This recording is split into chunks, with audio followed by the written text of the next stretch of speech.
Mayotte, Yucatán, conoció las ruinas de la gran ciudad maya de Chichén Itzá. Aquel joven se llamaba Felipe Carrillo Puerto. Tan chiva te cobejilo Tzitaz. Andando por este camino de Tzitaz, trabajando como ustedes trabajan para darme el sustento, un vigilante de estas ruinas me dijo: ¿por qué no vienes unos instantes a Chichén para que veas las grandes obras hechas por los grandes hombres antiguos? Abandoné mis carros en el pueblo por unas horas y llegué a las ruinas. No puedo expresarles lo que sucede en mi corazón. Pasé 4 días llorando en este lugar y en muchos otros.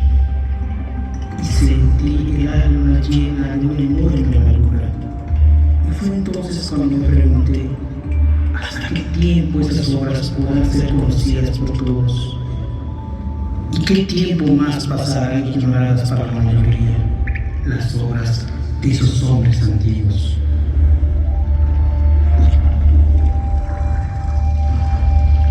Cuenta el Popol Vuh la mitología maya del pueblo de los Quichés. Cuenta la creación de los hombres del maíz. Yinzilo, Apsitzaho, Apato Tepeo, Yucumas. Los progenitores, los creadores y formadores de Tepeo y Yucumas hicieron a los hombres. De tierra, de lodo, hicieron la carne del hombre. Pero vieron que no estaba bien, porque se deshacía, estaba blando, no tenía movimiento, no tenía fuerza, se caía, no movía la cabeza, no podía ver hacia atrás. Al principio hablaba, pero no tenía entendimiento. Se humedeció dentro del agua y no se pudo sostener. Entonces los creadores, los formadores, desbarataron y deshicieron su obra, y enseguida dijeron: hay que reunirse y encontrar los medios para que el hombre que formemos, el hombre que vamos a crear, nos sostenga y alimente, nos invoque y se acuerde de nosotros. A continuación vino la adivinación, la echada de la suerte con el maíz y el chité, y fueron hechos los muñecos labrados de madera. Se parecían al hombre y hablaban como el hombre, poblaron la superficie de la tierra, existieron y se multiplicaron, tuvieron hijas, tuvieron hijos los muñecos de palo, pero no tenían ni entendimiento, no se acordaban de su creador, caminaban sin rumbo y andaban en altas. Sus piedras de moler, sus vajillas de barro, sus ollas, sus perros, sus pavos, todos hablaron, todos, tantos cuantos había, manifestaron. Nos hicieron daño, nos comieron, les toca el turno, serán sacrificados. Y dicen que la descendencia de aquellos son los monos que existen ahora en las selvas. Por esta razón, el mono se parece al hombre. He aquí el comienzo de cuando se celebró consejo acerca del hombre, de cuando se buscó lo que entraría en la carne del hombre. De Bashir, de Cayalá, así llamados, vinieron las mazorcas amarillas y las mazorcas blancas. Estos son los nombres de los animales que trajeron la comida: yak, ukiu, que, ido, gato del monte, coyote, cotorra y cuervo. Y de esta manera se llenaron de alegría, porque habían descubierto una hermosa tierra llena de deleites. Abundante en mazorcas amarillas y mazorcas blancas, y abundante también en mucho cacao. Innumerables los zapotillos rojos, las frutas, los frijoles, la miel. Los animales enseñaron el camino. Y moliendo entonces las mazorcas amarillas y las mazorcas blancas, hizo el Xinocalé 9 bebidas. De maíz amarillo y de maíz blanco se hizo su carne. De masa de maíz se hicieron los brazos y las piernas del hombre. Únicamente masa de maíz entró en la carne de nuestros padres, los 4 hombres que fueron creados. Esto hicieron los progenitores de Tepeo y Yucumas, así llamados. Entonces tuvieron apariencia humana y hombres fueron.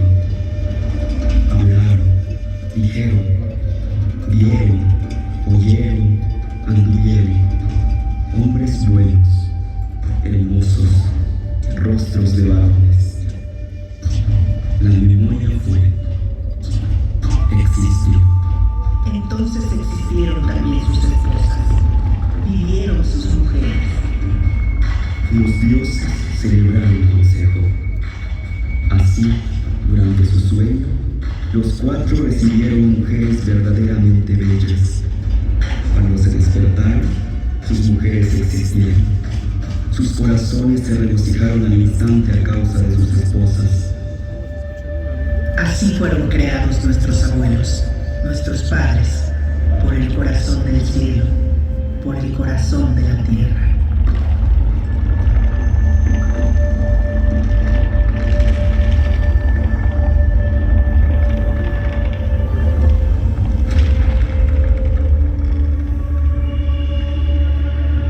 La civilización maya floreció en lo que hoy son los estados de Yucatán, Quintana Roo, Campeche, Tabasco y Chiapas, los países de Guatemala y Belice y el occidente de Honduras y El Salvador.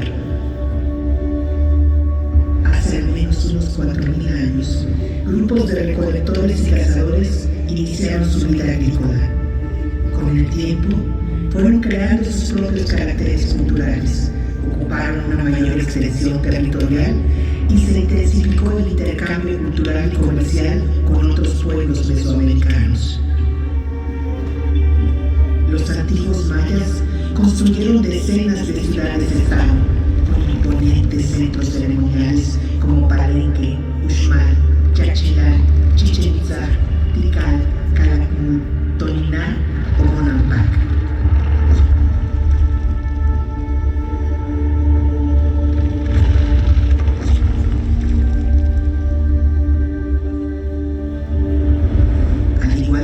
Pueblos de Mesoamérica, los gobernantes mayas también eran líderes religiosos. Lo terrenal era una réplica de lo divino. El soberano era el intermediario entre el dios patrono y la colectividad, por lo que era tenido por sobrehumano. La mayoría de la población se dedicaba a la siembra de maíz, frijol, calabaza, chile, tomate y cacao. El tributo que entregaban alimentó a la clase dirigente y a los constructores y escultores de los recintos ceremoniales, artesanos, pintores y escritores de los códices, quienes crearon un arte esplendoroso.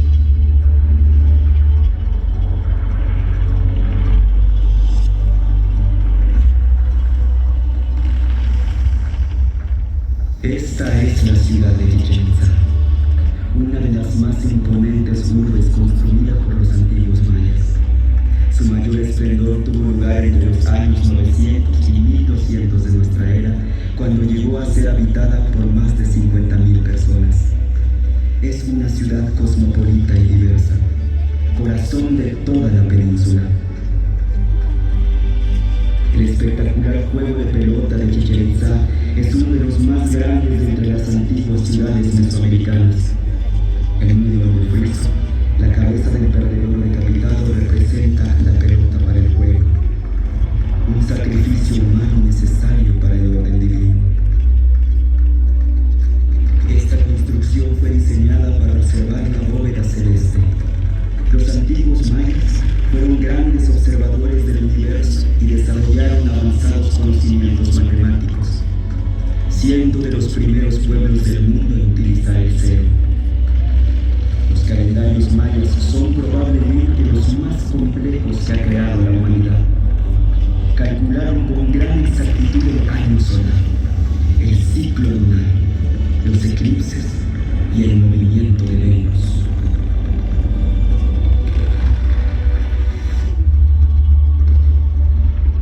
Entre las deidades más veneradas por los mayas está Chal, el dios del agua y de la lluvia, y quien le abre camino, Kukulcán, la serpiente emplumada, también conocido como Quetzalcóatl, Cucumatz o Xcósal. A partir del siglo IX, por influencia del centro de México, los mayas de Chichén Itzá integraron a su cosmogonía a Kukulcán, divinidad que domina esta gran pirámide.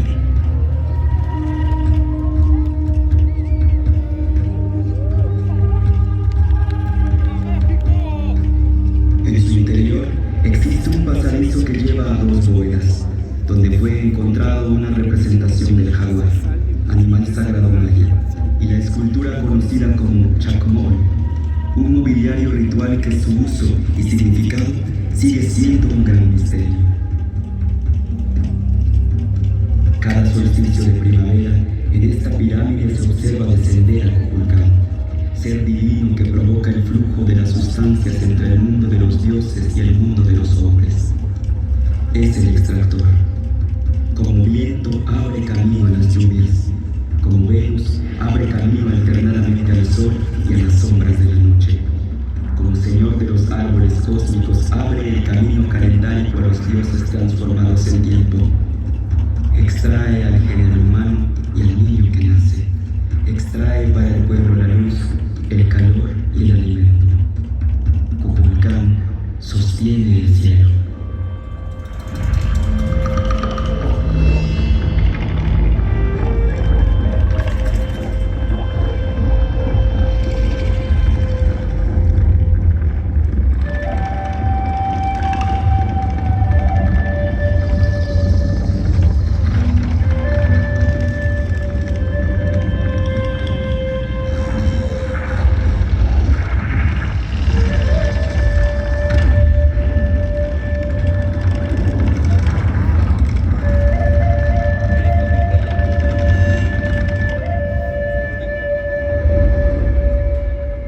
En su afán de imponer una nueva religión, los conquistadores españoles destruyeron decenas de códices mayas.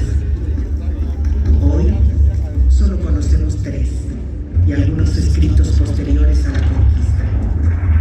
Los Chinambala cuentan las alianzas, guerras y migraciones de los pueblos de la península de Yucatán, así como las profecías de un tiempo que consideraban cíclico. Narran la historia de los tzatzáes, brujos del agua, constructores de Chichén Itzá. También cuentan la llegada de los españoles. Será el comenzar de los ahorcamientos, el estallar del fuego en el extremo de los brazos de los blancos, cuando caiga sobre la generación de los hermanos menores el rigor de la pelea, el rigor del tributo, cuando les venga la gran entrada del cristianismo, cuando comiencen mucho a trabajar en los pueblos y la miseria se establezca en la tierra, cuando se extienda por toda la tierra la palabra del Dios de los cielos, solo de pecado hablará, solo de pecado será su enseñanza, inhumanos serán sus soldados, crueles sus mastines bravos. Ay, entristezcámonos porque llegaron. Ay, el Itzá, brujo del agua, que sus dioses no valdrán ya más.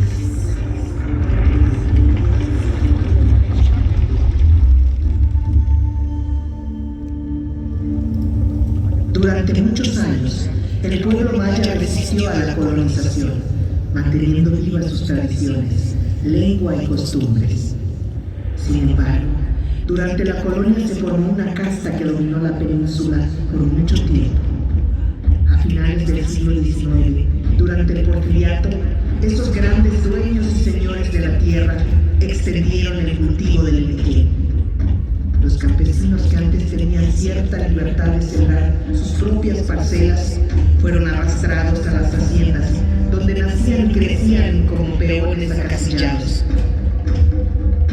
Los mayas, junto con miles de indígenas capturados en el estado de Sonora, fueron sometidos a la esclavitud por deudas, a trabajos forzados, a castigos corporales y a un profundo desprecio por su cultura.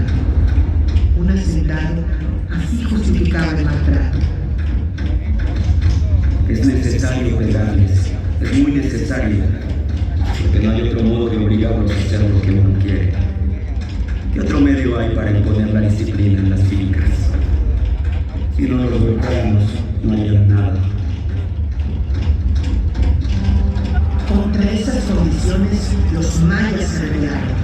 Cuando triunfaron los revolucionarios del norte contra la dictadura de Victoriano Huerta, en Yucatán, las cosas comenzaron a cambiar.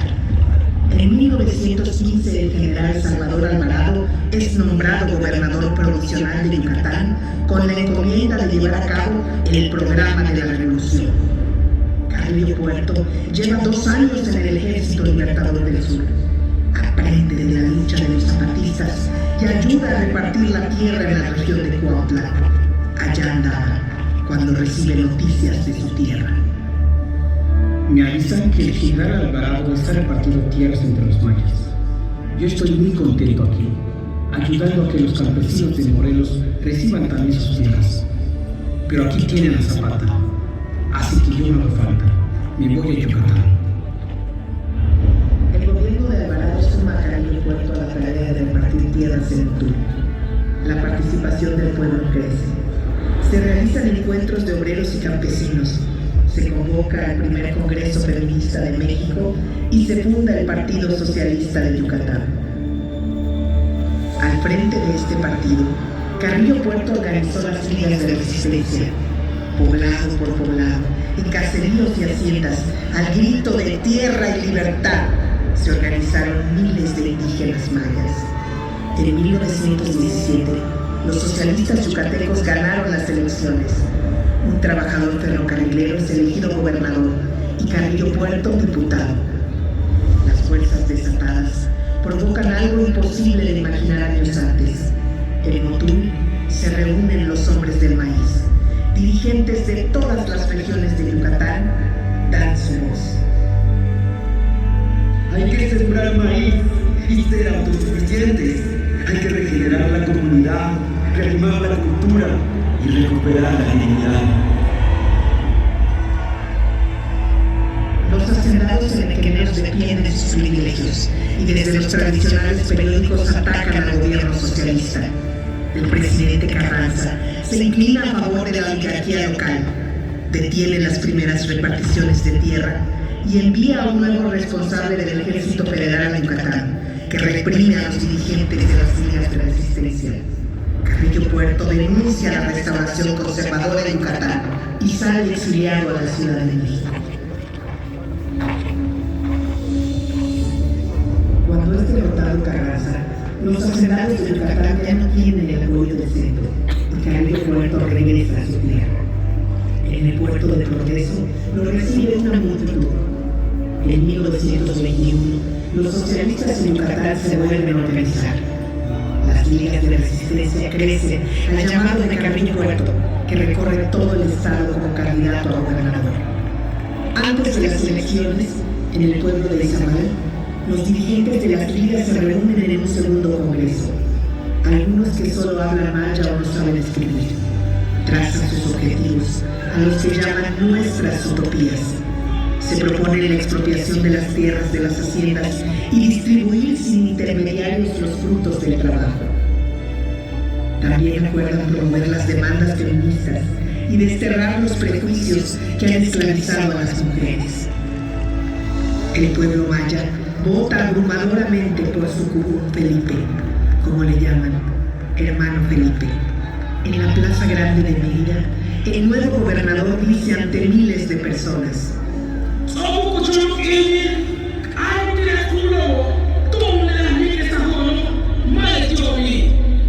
ha llegado el momento de decirle a los señores que somos nosotros los constructores y no ellos. Hay que decirles que sin los trabajadores no existiría esta catedral suntuosa, que sin los trabajadores no existiría este palacio, que sin los trabajadores no existirían los ferrocarriles. Compañeros, la tierra es de ustedes que han nacido aquí, que aquí han crecido, que aquí han gastado su vida encorvados en el campo, cortando pencas para el amo que se apoderó de la tierra. En los 2 años que duró el gobierno de Carrillo Puerto, la justicia se abrió paso. 80,000 familias mayas reciben sus parcelas en tierra común. Todos los jueves va el gobernador a los pueblos a firmar la restitución de las tierras a sus dueños originarios. Los peones se mudan de las grandes propiedades donde vivían y construyen sus hogares en los pueblos. Carrillo Puerto abre escuelas, funda la Universidad del Sureste, inaugura carreteras e inicia los trabajos de restauración de Chichén Itzá. Y no se detiene. Promueve el idioma maya, que se enseñe en las nuevas escuelas. Reparte miles de libros en las comunidades, entre estos el Popol Vuh y el Chiralmara. Quiere animar la cultura en todos los pueblos y las ligas son el espacio comunitario para la organización. Por esos días, Carrillo Puerto escribe: Cada liga tiene una banda o orquesta, ya que nuestra gente es demasiado triste y tiene que aprender a cantar y bailar, no solo sus bellas canciones, sino también otras danzas más alegres y tonadas más libres. Ellos han sido esclavos por tanto tiempo que han olvidado cómo jugar. Los esclavos no juegan, y las personas que juegan no son esclavos. El futuro de Yucatán pertenece a los mayas. Pero la rebelión de Adolfo de la Huerta contra Obregón y Plutarco Elías Calles da el pretexto para que los hacendados de Yucatán promuevan un golpe de estado contra Carrillo Puerto. Los viejos dueños de Yucatán, la casa acostumbrada a mandar, no tolera el gobierno del pueblo. Los militares al servicio de los hacendados toman Mérida. Carrillo Puerto con sus colaboradores más cercanos viaja a Motul, mientras los golpistas los persiguen. En la estación del tren de su pueblo los reciben miles. El pueblo no está armado y Carrillo Puerto quiere evitar una masacre. Entonces pide a la gente que regrese a sus casas. En su escape busca el mar para embarcarse, pero es capturado y sometido a un juicio sumario.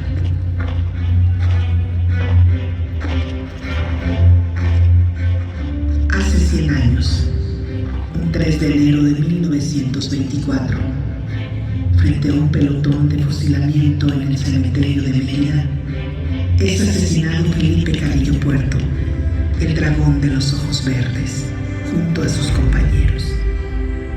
Hasta hoy se canta en su memoria en muchos rincones de Yucatán.